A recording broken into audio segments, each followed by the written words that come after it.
Hello, you guys. Today I would like to share with you some tips about safety that I'm getting from this book, The Gift of Fear. And I like these tips because they have to do with relying on our intuition. And after I give these tips for physical safety, I'm going to also talk about boundaries a little bit more.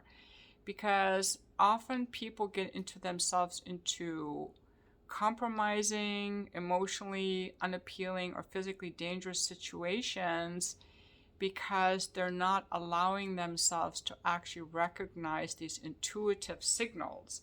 Like, we are wired for survival, but a lot of times people try to be nice, and so they're in their head and they're overlooking the signals their body is giving them. In chapter 4 of the book, Survival Signals, the author, Gavin DeBacker, the nation's foremost authority on the protection of public figures with a 900-person firm, he gives the example of Kelly, who ended up being raped in her apartment because she actually let the rapist in. So he's going over all of the signs with her because she's curious what signs she overlooked. So the first thing was that he was in the entry hall without anyone having buzzed him in. Okay? But since he appeared nice and friendly, she didn't think anything of it. So Kelly asks what signals her attacker displayed, and I start with the one I called forced teaming. Okay, forced teaming is his use of the word we. He said, "We have a hungry cat up there." I guess he was trying to say that he was visiting someone up there, or her cat was hungry. I don't remember why he was talking about that. He was just saying that he was going to the 4th floor, and he didn't say why he was going to the 4th floor. So forced teaming is a way, when you say we, you're kind of trying to put yourself, create like an intimacy. We're in this together. So he's trying to bond with her too quickly by using we. So when someone that you don't even know starts saying we're in this together, we're both late, we're both waiting for a ride, we have a hungry cat, that can be a very red flag. Okay? Making a we out of you and me. Because the stranger is not in the same boat. He is a con artist. Okay. The second red flag is charm. Charm is overrated. Now, kindness and friendliness is actually a way someone could be, but charm is an act that people put on to try to sway you to like them.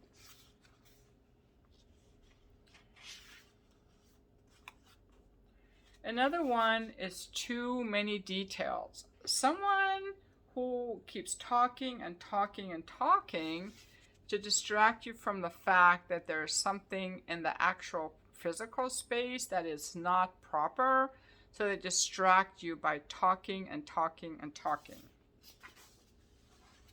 The other one is called typecasting. It's kind of like labeling you in a negative light and then have you prove that you're not that kind of person. Like, you don't look like someone who wouldn't let a man help you with your groceries. And then the woman sets out to prove that she's not as he says and lets him help her up the stairs with the groceries. When she didn't want his help, he said, "There's such a thing as being too proud, you know." Labeling her as being too proud, and now she's trying to prove that she's not too proud. So I kind of like to call it, notice when someone is trying to get you to prove something, or when you're trying to prove something to someone, typecasting. Or a man tells a woman, "You don't look like someone who reads the newspaper," and she sets out to prove that she's intelligent and well informed. The next one is called loan sharking. That's I'm doing something for you, not because I want to, but because now you owe me. You owe me a favor. It's a thing that con artists do.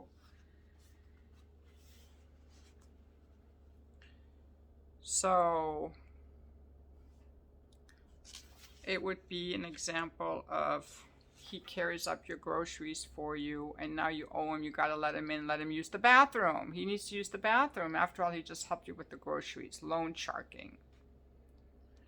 The unsolicited promise.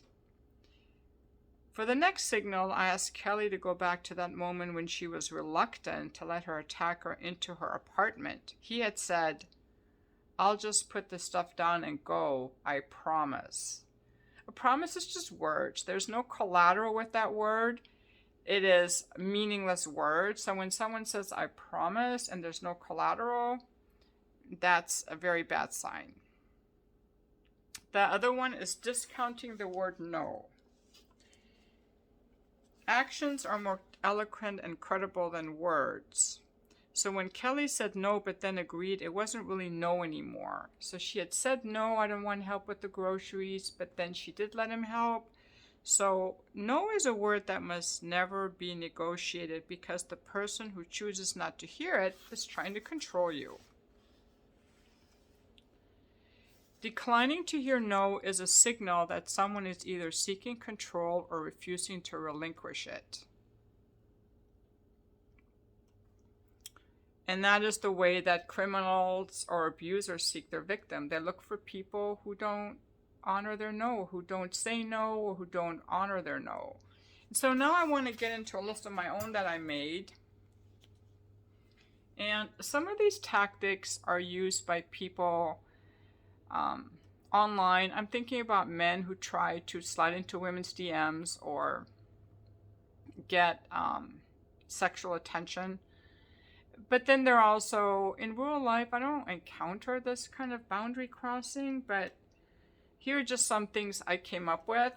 And of course, women can violate your boundaries, but in the purpose of this book, we're talking about physical assault. So that would be things that men would use. I don't know how often women come up to men and assault them, you know? So as women, we always have to be more careful. Like if we walk at night, we're aware of footsteps behind us and how much lighting there is. And do we have our key in our hand? Like we're just always aware of that. I don't know if men realize that. But here are other ways that people can violate our boundaries that are not life-threatening, but that are inappropriate. And some of these are things that con artists do. But some of these are just things done by people who haven't learned about boundaries and don't know. But I just want to put these out there because if you find yourself defensive or not liking any of these, it's for a good reason. Giving advice. I've met some really nice guys who like to give me advice. It's for my own good, you know. Even my mom will do that. She will send me articles about things that she thinks I should know about. And I tell her not to send me these articles, but she says it's for my own good. She's not being malicious, but it's a violation of boundaries. But when it's done by people I don't know at all, it's a huge red flag, especially. Giving advice. This is what you should do. Why don't you do this? Giving business advice or personal advice from someone I never met or only met once is inappropriate. Persistence, that goes with saying no. And this is kind of a odd one because it used to be like in some of the movies, a woman says no, but the man keeps persisting and eventually she relents. And I know some people got into relationships because the man kept pursuing. So I don't know. I think you have to play that one by your gut feeling. I mean, I like to honor people's no's.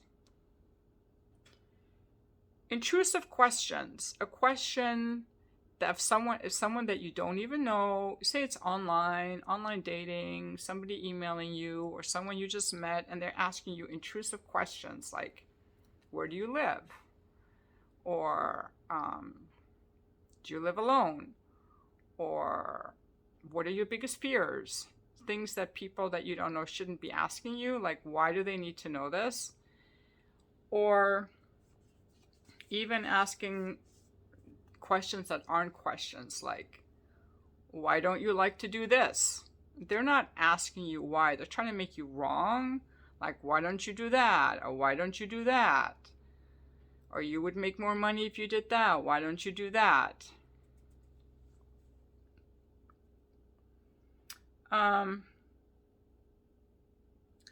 Inability to deal with the current issue. This is more for someone that you're in a relationship with, and say that you brought up something that you want to discuss with this person. Say it has to do with them playing the TV too late at night when you're trying to sleep, and you ask them to, if they could turn their headphones on, if there could be some solution to them not playing the TV so loud because it interferes with you sleeping. And instead of trying to figure out why you feel that way or how you could reach an agreement, they're not dealing with that issue. Instead, they're going to put you down. What's your problem? You always want it your way, something like that, or bring up things from the past. But you play the radio too loud at da-da-da-da-da. Maybe that isn't a good example, but you see what I'm getting at. If someone brings up an issue, you want to stay with that issue. Or you bring up the issue and someone changes the subject or tries to make a joke and never discusses it, like avoiding it. A refusal to deal with the issue is also unacceptable behavior, like poor behavior. Again, with some of these, some people just don't have the skill set to communicate, and they are willing to learn, but a con artist is not willing to learn. They're trying to control you. Charm, already mentioned charm. Mockery or contempt disguised as questions. Why don't you do that? You know, if you were really smart, you would do it this way. Why don't you do it this way? You know, kind of this mockery thing, asking a question that isn't really a question. Discounting no. Also control things, like trying to get someone to think that they need you. You need me to protect you. You need me to take care of you. You need me to tell you what to do. You need me, like trying to make someone, an autonomous person, feel like they need you. Or to prove something. Prove that you really love me. If you really loved me, this is what you would do. Or you're not like other women. It's from someone who you don't even know. I remember years ago I had this guy who was 15 years old. I think I was 20. He was in his 30s. He would tell me, you understand me in a way that nobody else does. And I didn't understand it because I didn't even know him. It was a manipulation tactic. You're not like other women. I can really count on you. You're really loyal to me, aren't you? Or you don't look like the type that. This is all manipulation and control tactics. Offering assistance so you feel obligated. So with all of these things, again, the real thing is, the main thing is to tune in to how you feel rather than trying to be polite. Because all of these tactics are mental distraction tactics, and you're busy trying to prove that you're nice, or answer the questions, or concerned about how this person thinks, or trying to be nice, or trying to prove something. But before you do any of that, just take a moment. It's like, how do I feel? Do I feel safe here in this moment? Do I want to be here? Does a part of me feel like I got to prove something? Like, there's a part of me that, is my energy expansive or is my energy closed down? Do I feel enlivened and inspired by this person, or do I feel shut down, threatened, unsafe, like I have to prove something, constricted? Just start noticing how you feel. So these are just examples.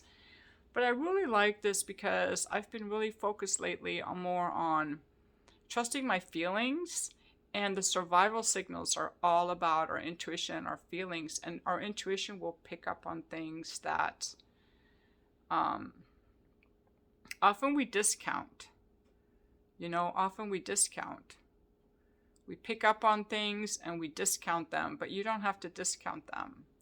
I just think that's like super cool to be in touch with all that. So notice how you feel rather than thinking about being polite. Because if a stranger says, hey, can I help you carry, I'd love to help you carry these groceries, and you say no, and he says, come on, you don't look like the type that doesn't trust someone.